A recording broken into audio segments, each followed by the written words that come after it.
ఈ మౌనం ఈ విడియం ఇదేనా తెలియకానుక.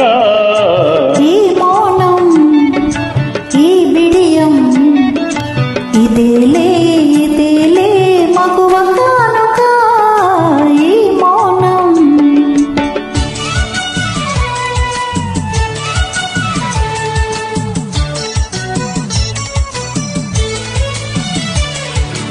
ఇన్ని నాళ్ళ మనవల పులు వికసించుటయుందుకా.